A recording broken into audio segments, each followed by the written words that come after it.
Start करते हैं। So last class में we saw dual nature of wave, है ना। उसके पहली क्लास में इलेक्ट्रोमैग्नेटिक वेव थ्योरी पढ़े थे एंड पिछली क्लास में हमने प्लैंक्स की क्वांटम थ्योरी पढ़ी।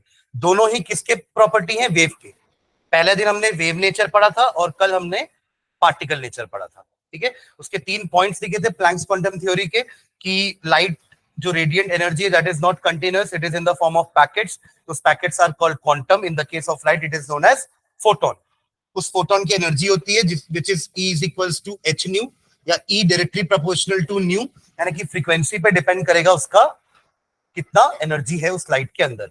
और प्रोपोर्शनलिटी से हटाने के लिए भी multiplied a constant known as Planck's constant, जिसकी वैल्यू कितनी थी? 6.626 into 10 to the power minus 34 joule second.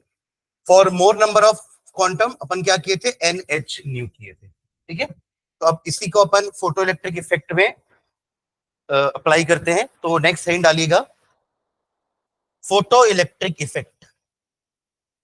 Photo electric effect, photo electric effect.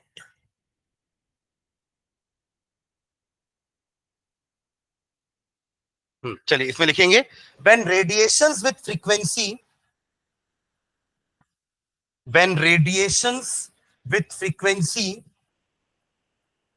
when radiations with frequency greater than a certain minimum frequency, समझ के लिखना जो लिख रहे हैं ना, when radiations with frequency greater than a certain minimum frequency, greater than a certain minimum frequency, bracket में नू नॉट, इसी को थ्रेशोल्ड फ्रीक्वेंसी बोल रहे हैं, नू not, bracket close, strike the surface when radiations with frequency greater than a certain minimum frequency nu naught strike the surface, strike the surface, किसके surface को? Metal, of a metal, surface of a metal, surface of a metal, surface of a metal, comma, the electrons are ejected, the electrons are ejected, the electrons are ejected from the surface of the metal, the electrons are ejected from the surface of the metal. Full stop. This effect is called, this effect is called photoelectric effect. This effect is called photoelectric effect. And the electrons emitted are called, and the electrons emitted are called, and the electrons emitted are called photoelectrons. Photoelectrons. And the electrons emitted are called photoelectrons. ठीक है, और जब इन electron को आप एक path दे दोगे, conductor से connect कर दोगे, तो उनको एक पाथ मिल जाएगा ट्रैवल करने का, तो फोटो इलेक्ट्रिक करंट भी बन जाएगा, है ना। अभी तो आपने सिर्फ मेटल सरफेस रखा है, अब यहीं पे आप एक अगर कंडक्टर लगा करके बैटरी पोटेंशियल डिफरेंस भी दे दोगे, क्योंकि करंट तभी फ्लो होगा ना जब पोटेंशियल डिफरेंस होगा, एक तरफ पॉजिटिव एक तरफ negative, then the current flows from high potential to low potential and the electron flow from negative to positive. तो अभी अपन ने सिर्फ फोटो इलेक्ट्रॉन ही बनाया, तो सिर्फ मेटल सरफेस बना करके इतना डायग्राम बना लीजिए, ये वाला बनाओ डायग्राम इसी के नीचे।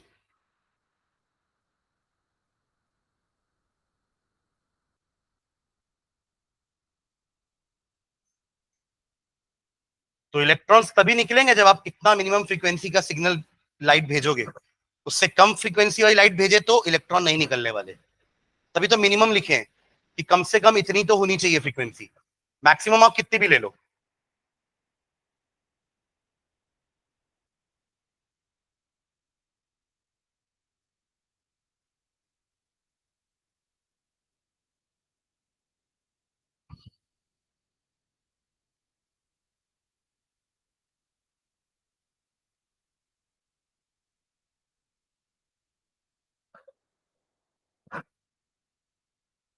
सिचुएशन समझ में आ रही है ना क्या हो रहा है? मेटल सरफेस है, ये लाइट इंसिडेंट करी और इलेक्ट्रॉन जो है वो बाहर निकल गया।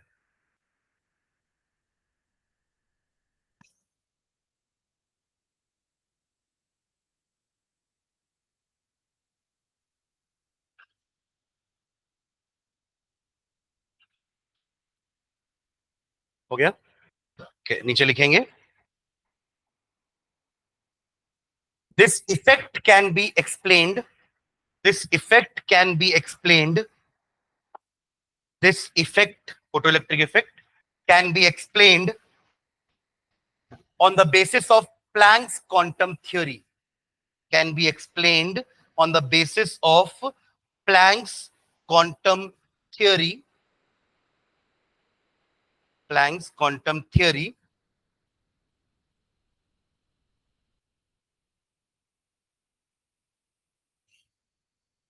क्या लिखे आप लोग?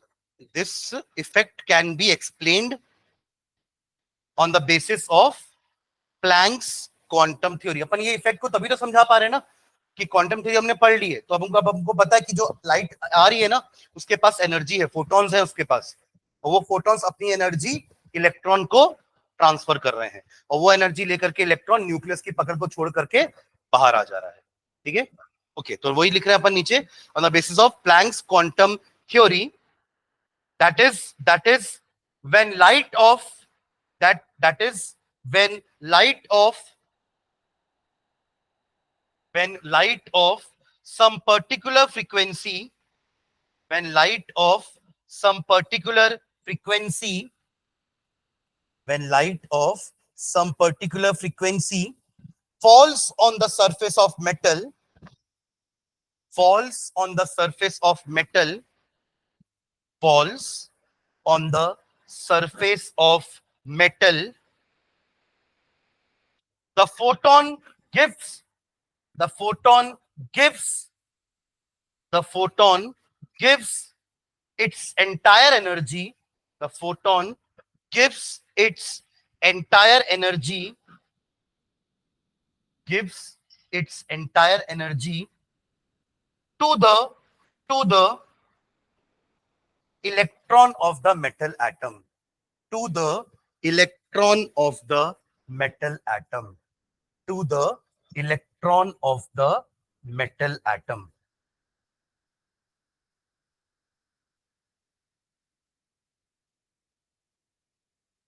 ठीक है, तो stop, the electron will be detached, the electron will be detached,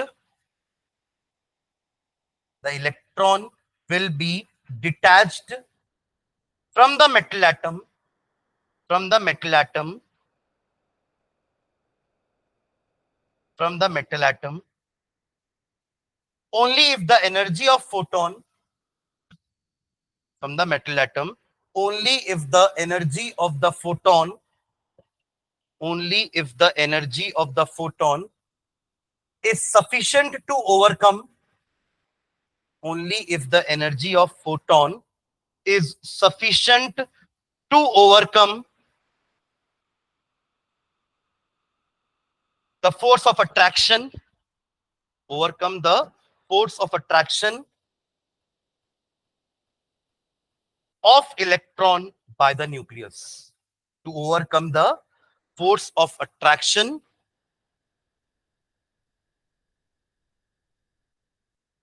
by the of the electron by the nucleus. समझ में आया? जो कि फोटोन जो है अपनी सारी एनर्जी इलेक्ट्रॉन को ट्रांसफर कर रहा है, वो इलेक्ट्रॉन तभी बाहर निकलेगा जब वो एनर्जी एक मिनिमम एनर्जी से ज्यादा होगी, है ना, जिससे कि वो इलेक्ट्रॉन का जो फोर्स ऑफ अट्रैक्शन है उसको ओवरकम कर पाएगा न्यूक्लियस के साथ, तभी तो डिटैच हो पाएगा ना। ठीक है, नेक्स्ट टाइम में लिखेंगे उस मिनिमम एनर्जी को क्या बोलते हैं, नीचे लिखना,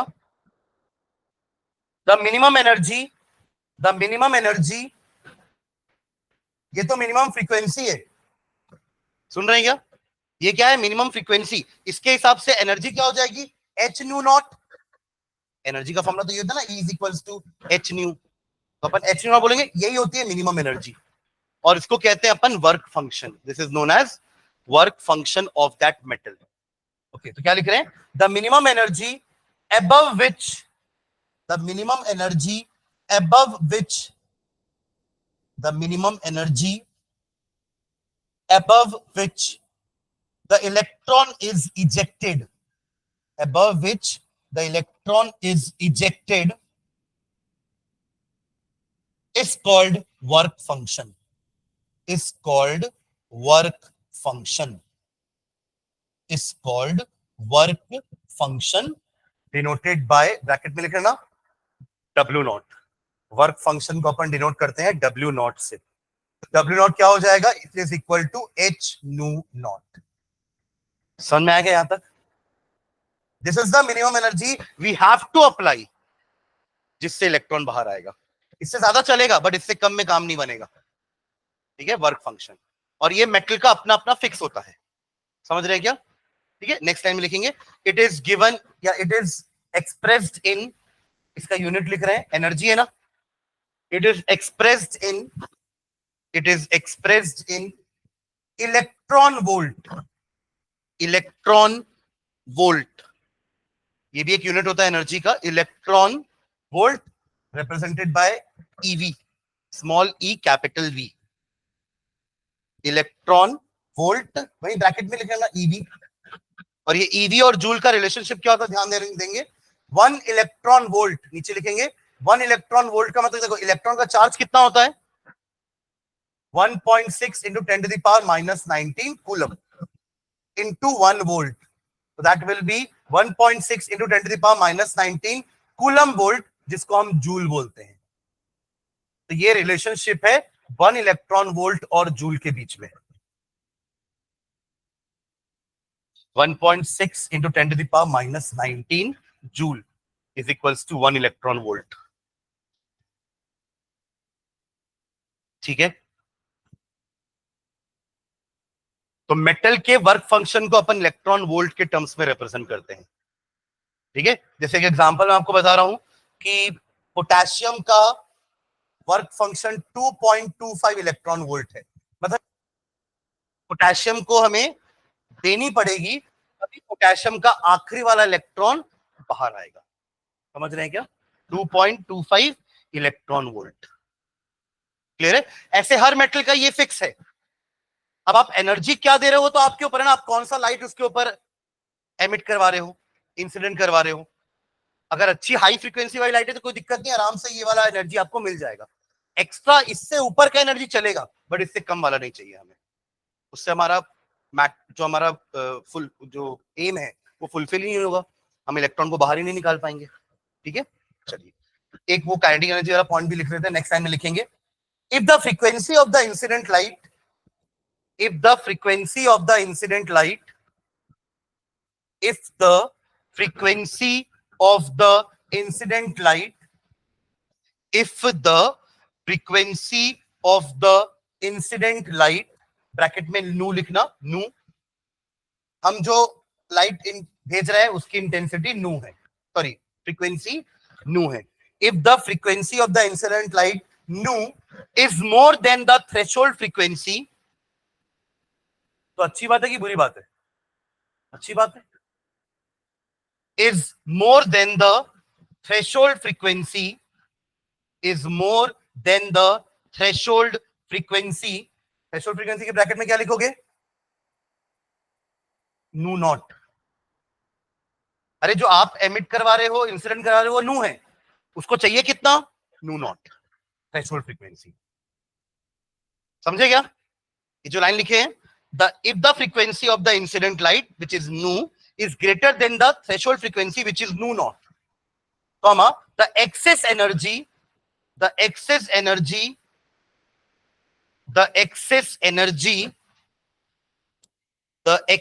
मतलब जो एक्स्ट्रा एनर्जी बच गई उसको अपन कैसे रिप्रेजेंट करेंगे? h nu माइनस, एग्री करते हैं इससे?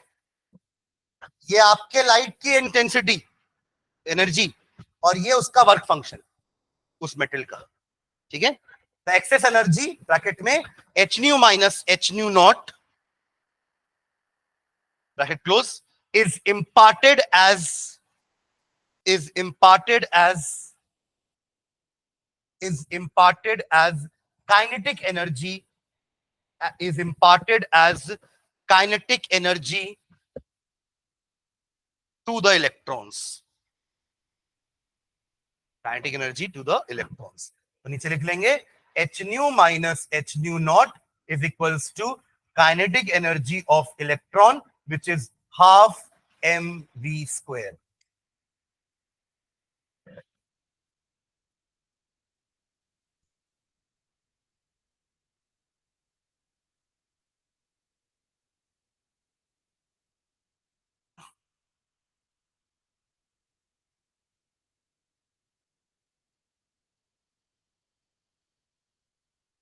हुआ? ठीक है, चलो एक आध क्वेश्चन करते हैं। एनसीईआरटी रखे हो, जल्दी निकालो। आपके एनसीईआरटी में 4 सॉल्व्ड न्यूमेरिकल्स हैं, उसको देखते हैं अपन, है ना। एक आध को करते हैं कॉपी में, बाकियों को देख लेंगे। पहला क्वेश्चन देखो, एक मिलेगा आपको, calculate the energy of a mole of photons of radiation whose frequency is 5 into 10 to the power 14 hertz। मिला?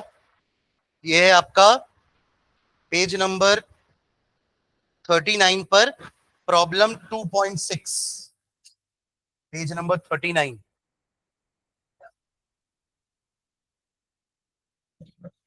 नई बुक में हो सकता है शायद। मिला? रखियो बुक में, कल भी बोला सर बुक लेके आया करो, ऐसे मत करो।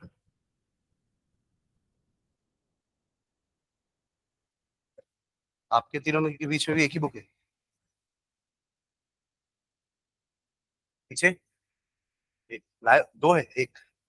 तीनों क्वेश्चन दिख रहा है, पढ़ो क्वेश्चन।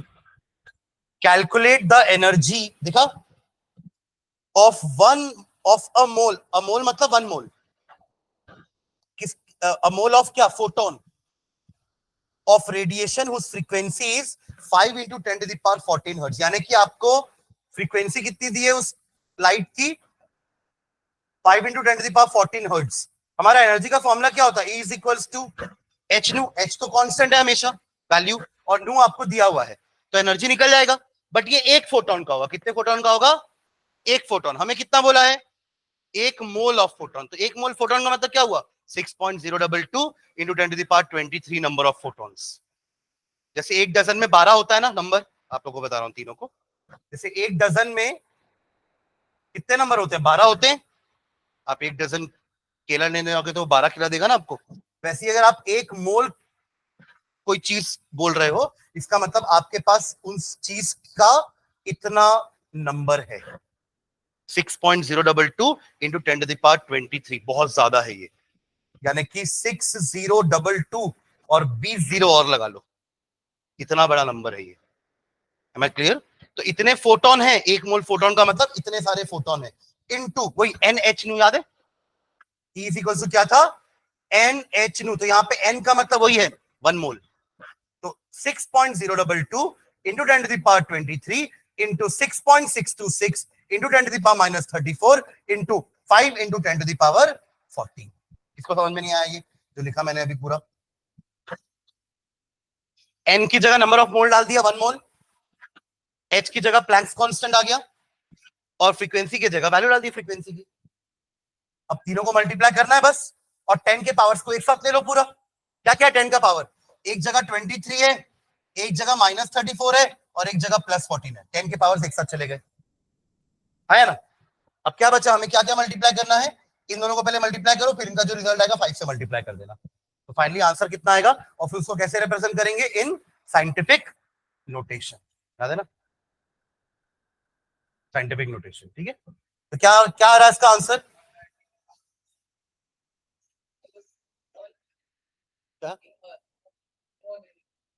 19.951 ऐसा लिखा गया, 199.51 किलो जूल पर मोल, किलो जूल पर मोल, तो सही तो बोल रहा है ना, 1 मोल की एनर्जी ना वो, पर मोल मतलब क्या हुआ, 1 मोल फोटोन की एनर्जी है 199.51 किलो जूल, 1 मोल की एनर्जी। ठीक है, आ जाएगा ये, हो जाएगा ये, सिंपल है, तीनों को मल्टीप्लाई करना था, इसको कॉपी में नहीं कर रहे हैं अपन। ठीक है, क्लियर है ना ये। चलो उसके बाद वाला क्वेश्चन और देखो, 100 वॉट बल्ब वाला देखा सबको क्वेश्चन? क्वेश्चन पढ़ना है भाई, है ना? समझने की कोशिश करो क्या क्या बोल रहा है क्वेश्चन में।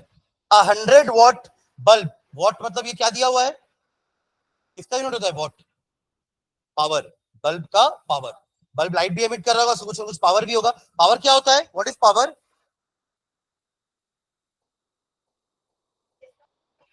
रेट ऑफ डूइंग वर्क, है ना?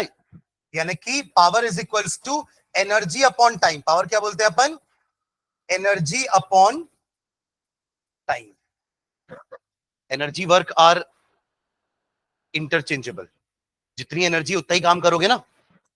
एनर्जी का डेफिनेशन पता है ना, capacity to do work is called energy. तो work and energy are interchangeable, दोनों का इसलिए यूनिट भी जूल होता है। वर्क का यूनिट भी जूल और एनर्जी का यूनिट भी जूल, राइट? तो पावर क्या होता है? रेट ऑफ डूइंग वर्क बोल लो। देखो, दो लोग को सेम काम दिया मैंने, दो लोग को सेम काम दिया, एक ने जल्दी किया, दूसरे ने थोड़ा लेट से किया।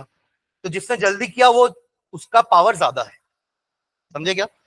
तो टाइम से इनवर्सली प्रोपोर्शनल है पावर।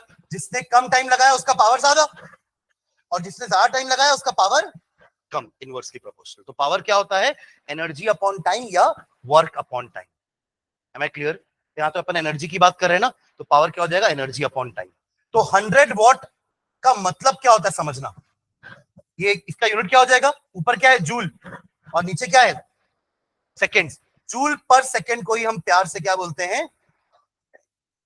1 वॉट का मीनिंग क्या हुआ अपने आप में देखो, हर 1 सेकेंड में 1 जूल एनर्जी एमिट कर रहा है। 100 वॉट मतलब 100 जूल 1 सेकेंड में। आपका बल्ब अगर 100 वॉट का, इसका मीनिंग क्या है? It is emitting 100 joule of energy in 1 second. ये होता है 100 वॉट का मतलब, समझ आए क्या? वही आप थोड़ा ज्यादा पावर वाला बल्ब लोगे तो वो ज्यादा एनर्जी एमिट करेगा हर सेकेंड में, कम वॉट वाला लोगे तो वो कम एनर्जी एमिट करेगा हर सेकेंड में। तो जितनी ज्यादा एनर्जी एमिट करेगा उसके अकॉर्डिंग अपन वेवलेंथ निकालेंगे लाइट की, E is equals to H nu करके। एनर्जी तो आपको पता है उसकी, ठीक है? चलो अब पढ़ते क्वेश्चन वापस से। 100 watt bulb emits monochromatic light. Monochromatic का मतलब होता है, मोनो मतलब क्या होता है? What do you mean by mono? One. ऐसी लाइट जिसकी एक ही फ्रीक्वेंसी है, मोनोक्रोमैटिक लाइट बोलते हैं उसको ना। उसको क्या बोलते हैं अपन? Monochromatic light. emits monochromatic light of wavelength 400 nanometer. Calculate the number of photons emitted per second by the bulb. तो आपको पता है इसका पावर कितना है? 100 वॉट यानी कि 100 जूल पर सेकेंड। अब एनर्जी आपको पता है 100 जूल है उसकी, कितनी एनर्जी है? 100 जूल। तो 100 को इक्वेट करा दो आप एच न्यू से। एनर्जी तो आपको पता है ना 100 है, is equals to H nu. अब यहां पे न्यू नहीं दिया, क्या दिया? लैम्डा दिया है। तो कौन सा फॉर्मूला यूज कर ले? सी आपको पता है क्या है? सी लाइट की स्पीड 3 इंटू 10⁻8 मीटर पर सेकेंड। एच आपको पता है 6.626 इंटू 10⁻34। और लैम्डा आपको गिवन है ना? तो यहां क्या निकालना रहेगा आपको? एन भी मल्टीप्लाई करना पड़ेगा। एन ही तो निकालना है, नंबर ऑफ फोटॉन्स। सुने क्या? अब इस क्वेश्चन में देखो, पिछले क्वेश्चन और इस क्वेश्चन में डिफरेंस क्या है समझना। पिछले क्वेश्चन में आपको बोल दिया था कि 1 मोल फोटोन है, आप उसकी एनर्जी निकालो। अब क्या बोला है? एनर्जी इतनी है, बताओ कितने फोटोन मिलकर उतनी एनर्जी बना रहे होंगे।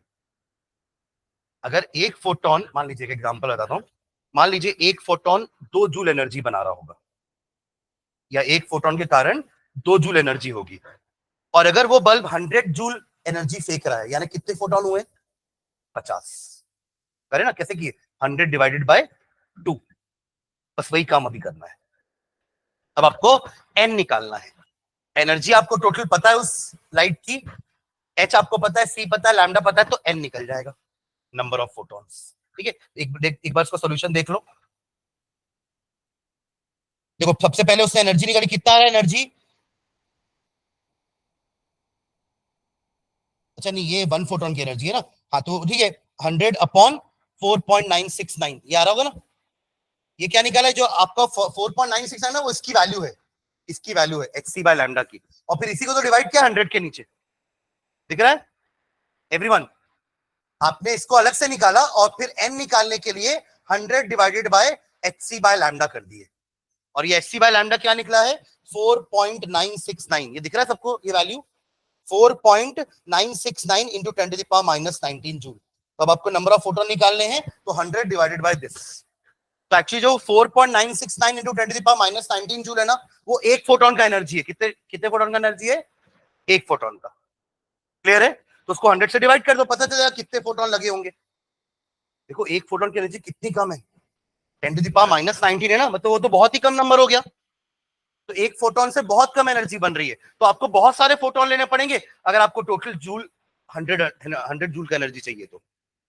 Am I clear? वो 4.969 into 10 to the power minus 19, समझ रहे हो ना वो नंबर क्या होता है? वो बहुत ही छोटा नंबर है।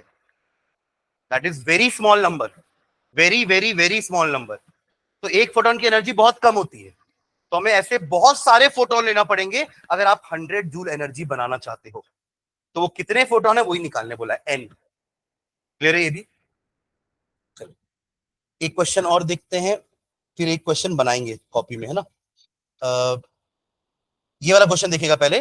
The threshold frequency nu naught for a metal, मिला? The threshold frequency nu naught for a metal is 7.0 into 10 to the power 14 पर सेकेंड। पर सेकेंड मतलब हर्ट्ज, कंफ्यूज मत हो जाना कि पर सेकेंड कहां से आ गया। पर सेकेंड को तो हर्ट्ज नाम दिए थे।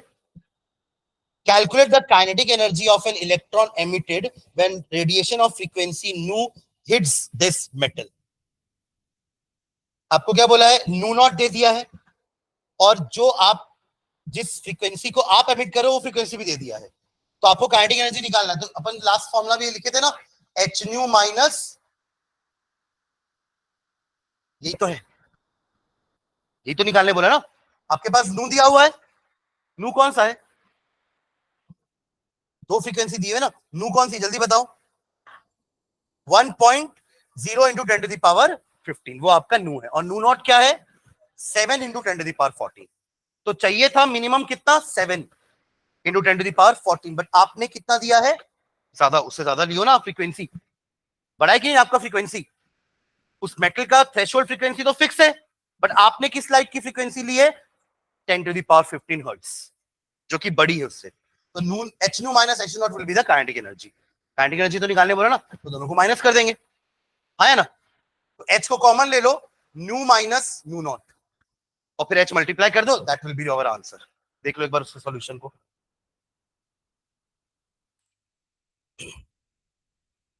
क्लियर है? ये तीन क्वेश्चन समझ में आ गया क्या, है ना? अब चौथा देखते हैं, इसको बनाएंगे कॉपी में। चौथा क्वेश्चन थोड़ा सा बड़ा भी है, लेंदी है ना। इसको बनाते अपन कॉपी में देखेंगे। क्वेश्चन नंबर 4, या वहां पे आपके जो भी क्वेश्चन है, बट क्वेश्चन का स्टार्टिंग रीड कर रहा हूं, ध्यान देना कौन सा क्वेश्चन है।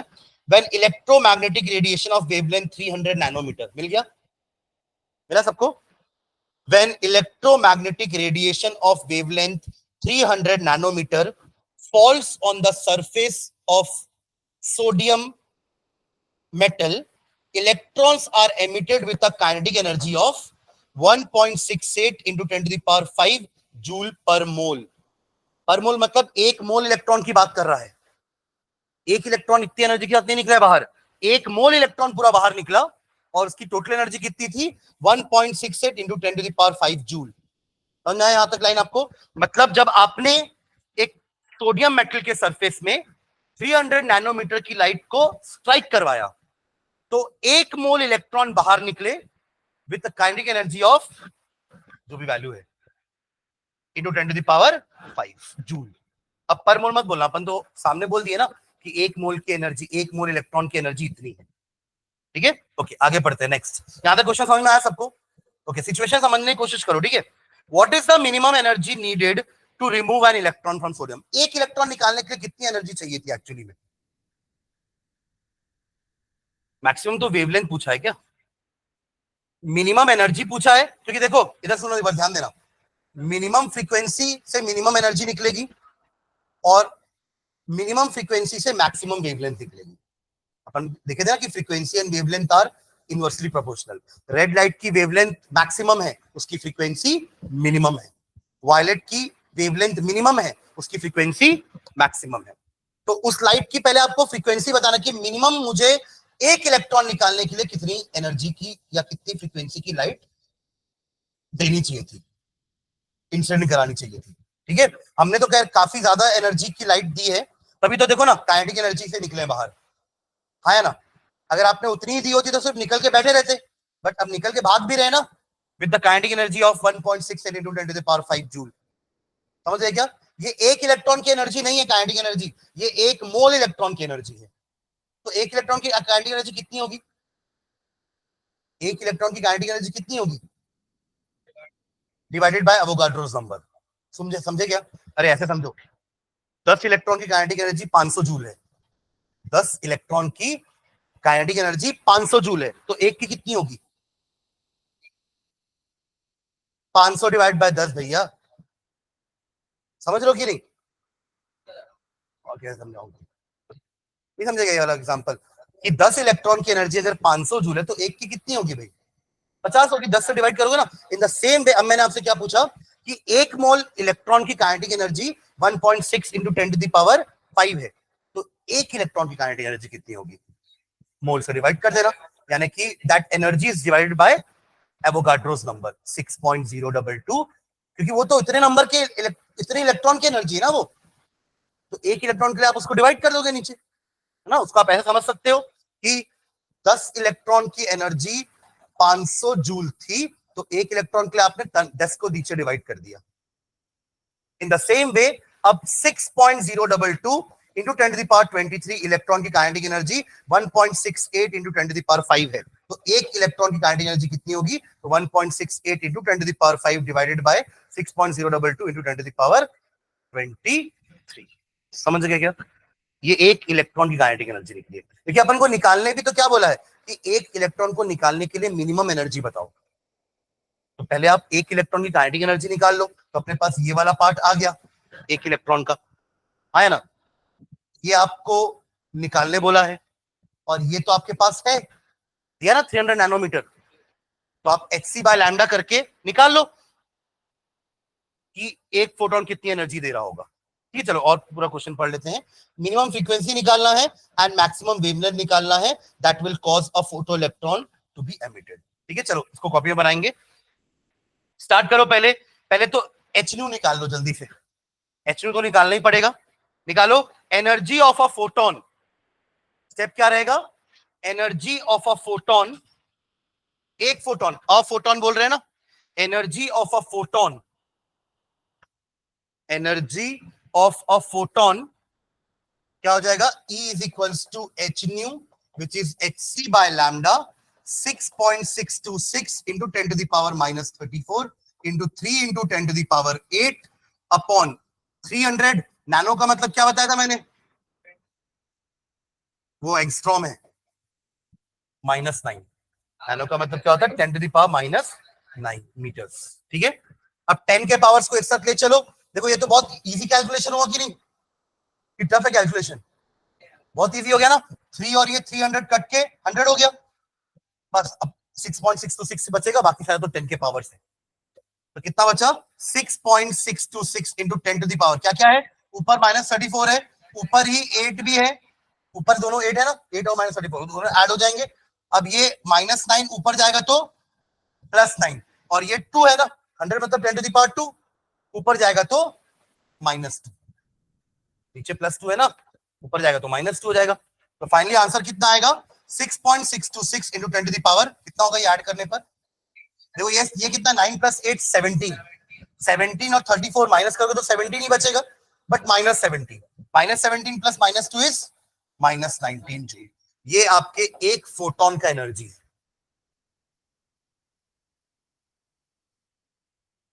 ठीक है, एक फोटोन का। अब एक मोल फोटोन का एनर्जी कितना हो जाएगा? मल्टीप्लाई कर दो। हाँ मल्टीप्लाई करो। देखो next step, energy of 1 mole of photon that will be equal to 6.022 into 10 to the power 23 into 6.626 into 10 to the power -19। एक फोटोन का एनर्जी इतना है, तो 10 के लिए अपन 10 को मल्टीप्लाई करते, तो एक मोल के लिए अपन ने एक मोल के नंबर को मल्टीप्लाई कर दिया एक फोटोन की एनर्जी से। क्या मतलब? हाँ, क्यों नहीं पूछेगा भाई? तो ये इसका आंसर आएगा जब आप इसको मल्टीप्लाई करोगे तो 3.99 इंटू 10⁵ जूल पर मोल। आप जब दोनों को मल्टीप्लाई करोगे यू विल गेट दिस। ठीक है क्या? आपको 10⁴ तो दिख ही रहा होगा ना, देखो ये 23 और ये -19 है ना। अरे हाँ है ना? तो आपको 10⁴ दिख रहा है? अरे 23 -19 4 होगा ना।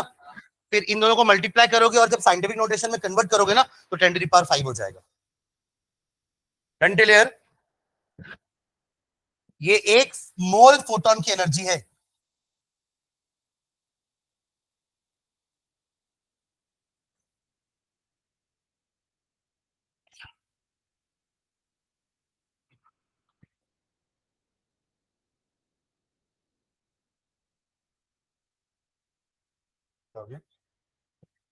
ये क्यों निकाले मैं आपको बता रहा हूं।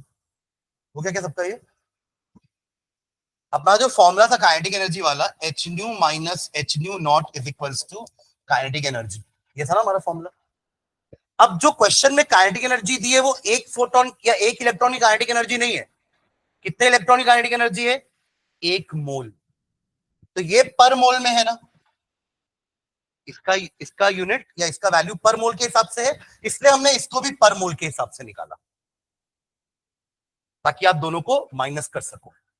आप एक इलेक्ट्रॉन की एनर्जी रख के यहाँ पे एक मोल, सॉरी एक फोटोन की एनर्जी रख के एक मोल इलेक्ट्रॉन की एनर्जी के साथ आप माइनस नहीं कर सकते। ये सिर्फ ये जूल होता, ये जूल पर मोल होता तो कैसे माइनस करोगे दोनों को एक दूसरे को? दोनों सेम यूनिट नहीं है ना भाई। तो इसलिए भी अपन ने इसको जूल पर मोल में कन्वर्ट कर दिया बाय मल्टीप्लाइंग इट विथ मोल। ये तो ऑलरेडी जूल पर मोल में है तो आप दोनों को माइनस कर सकते हैं, उससे एच न्यू नॉट आ जाएगा। समझ रहे हैं क्या? चलो दोनों को माइनस करते हैं तो नीचे लिखेंगे we know that H nu minus H nu naught is equals to kinetic energy. H nu minus H nu naught is equals to kinetic energy. तो यहां से एच न्यू नॉट निकाल लें अब पर मोल के हिसाब से, तो कितना हो जाएगा? H nu naught is equals to H nu minus kinetic energy. क्या तक क्लियर है? चलो क्या निकाला अपन ने एच न्यू को? 3.99 इंटू 10⁵ जूल पर मोल। और काइनेटिक एनर्जी कितनी दी हुई है? 1.68 इंटू 10⁵ जूल पर मोल। बता दो क्या आएगा दोनों को माइनस करके? 10⁵ तो कॉमन ले लेना दोनों में, तो क्या बचा? सिर्फ 3.99 माइनस 1.68 करना पड़ेगा और ये वैल्यू कितनी आएगी? 2.31। 2.31 इंटू 10⁵ जूल पर मोल। इसका मीनिंग क्या है पता है आपको? ये एक फोटोन का वर्क फंक्शन नहीं है, ये एक मोल फोटोन को निकालने के लिए इतनी मिनिमम एनर्जी देनी पड़ेगी। एच नॉट क्या होता है? Work function, minimum energy to remove a photon. But क्योंकि यूनिट पर मोल है इसका मतलब एक फोटोन नहीं, एक मोल फोटोन निकालने के लिए इतनी एनर्जी देनी पड़ेगी। पर हमें क्वेश्चन में क्या पूछा है? एक फोटोन का थ्रेशोल्ड एनर्जी पूछा है ना। देखो ना क्या पढ़ो, what is the minimum energy needed to remove an electron. ये इतनी एनर्जी से तो आपके एक मोल इलेक्ट्रॉन बाहर आ जाएंगे। अगर अपन को एक ही इलेक्ट्रॉन बाहर करना तो क्या करना पड़ेगा? इसको फिर से मोल से डिवाइड करो। तो अगला step, minimum energy required to remove one electron. आप समझ गए ना ये एनर्जी क्या आई है एवरीवन? ये एनर्जी क्या है? एक मोल इलेक्ट्रॉन को बाहर निकालने का एनर्जी है, बट अपन से एक मोल का नहीं पूछा है, एक इलेक्ट्रॉन को निकालने का पूछा है। तो उसको डिवाइड कर दो ना मोल से। तो minimum energy required to remove one electron, one electron is equals to 2.31 into 10⁵। ये तो इसकी एनर्जी है एक मोल के लिए एनर्जी। तो एक इलेक्ट्रॉन के लिए निकालने के लिए 6.022 इंटू 10⁻23 से डिवाइड कर देंगे। ठीक है, अभी 23 ऊपर जाएगा और इन दोनों को डिवाइड करेंगे तो ये वैल्यू आ रही है आपकी 3.84 इंटू 10⁻³ -19 जूल। ये आपका एच न्यू नॉट है फॉर 1 इलेक्ट्रॉन। बट ये भी हमारा आंसर नहीं है, हमें तो फ्रीक्वेंसी चाहिए ना। तो क्या करना पड़ेगा, एक और लास्ट स्टेप, फ्रीक्वेंसी चाहिए, क्या करेंगे जल्दी बताओ।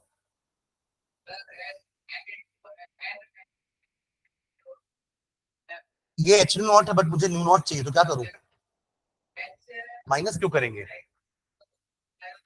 एच तो, अरे एच को डिवाइड कर दो ना इधर, अरे क्या लैम्डा से डिवाइड करेंगे, H nu naught is equal to, दिख तो रहा है ये, तो न्यू नॉट निकाला तो एच से डिवाइड करो, खत्म करो बस। अरे ये ना सुनो इधर, ये एक इलेक्ट्रॉन को निकालने के लिए एनर्जी है, पर ये एनर्जी आई कहां से, उस लाइट से, उस लाइट की फ्रीक्वेंसी क्या है, न्यू नॉट, तो न्यू नॉट निकाल लो एच से डिवाइड करके। तो अगला step, minimum minimum frequency, minimum frequency, क्योंकि आपसे दो चीजें पूछा है ना, व्हाट इज द, अच्छा नहीं, what is the minimum energy तो पूछा है, मत निकालो मिनिमम फ्रीक्वेंसी, सॉरी, हाँ एनर्जी तो निकला हुआ ना, ये तो है, ये है हमारा फर्स्ट आंसर, मुझे लगा मिनिमम फ्रीक्वेंसी निकालने बोला है, तो ये हो गया मिनिमम एनर्जी। अब मैक्सिमम वेवलेंथ निकालो, मतलब वेवलेंथ निकालो, वही इसके लिए मैक्सिमम वेवलेंथ है, तो बस इसको इक्वेट कर दो एच सी बाय लैम्डा से, निकालो लैम्डा, हाँ नहीं मैं एक्चुअली फ्रीक्वेंसी पूछ रहा था, तो निकल जाएगा लैम्डा, हाँ फ्रीक्वेंसी निकालने बोलता ना तो एच से डिवाइड करते तो फ्रीक्वेंसी निकलती, और फिर लैम्डा निकाल लेते फ्रीक्वेंसी निकालने के बाद। चलो कर लो, H C by lambda is equals to this, तो लैम्डा निकालना है, लैम्डा उधर भेजो, इसको इधर भेज दो, तो lambda will be equal to H यानी कि 6.626 into 10 to the power -34, what is C, 3 into 10 to the power 8 upon 3.84 into 10 to the power -19, मतलब इसको सॉल्व कर लो, यू विल गेट वेवलेंथ जो कि आ रही है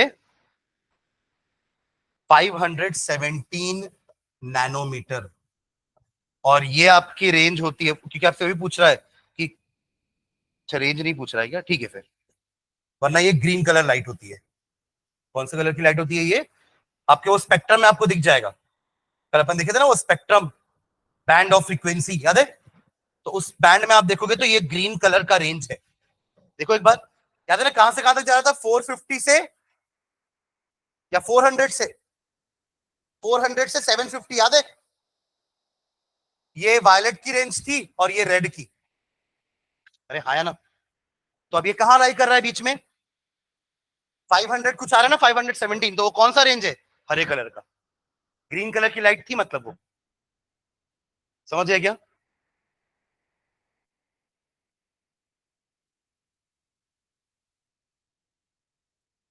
ठीक है, तो ये 4 question related to photo electric effect, इसके अलावा और कोई टाइप के क्वेश्चन नहीं आएंगे फोटो इलेक्ट्रिक इफेक्ट से। तो फोटो इलेक्ट्रिक इफेक्ट एक इंपॉर्टेंट टॉपिक है ना, जिसको अपन ने प्लैंक्स क्वांटम थ्योरी से जस्टिफाई किया है कि हाँ ये क्यों हो रहा है, इसलिए हो रहा है कि प्लैंक्स ने अपनी क्वांटम थ्योरी दी, उससे आप बता पाए कि लाइट के पास एनर्जी है, और वो लाइट अपनी एनर्जी किसको ट्रांसफर कर रहा है, मेटल के इलेक्ट्रॉन को, तभी वो इलेक्ट्रॉन उचक के बाहर आ जा रहा है और भाग भी रहा है, क्योंकि अगर आप एक्स्ट्रा एनर्जी दोगे तो that extra energy is converted into kinetic energy of the रे। ठीक है, ठीक है, चलो बाकी अपन नेक्स्ट क्लास में देखते हैं। यही डुअल नेचर हुआ ना, एक नेचर तो अपन वेव नेचर पहले से जानते थे,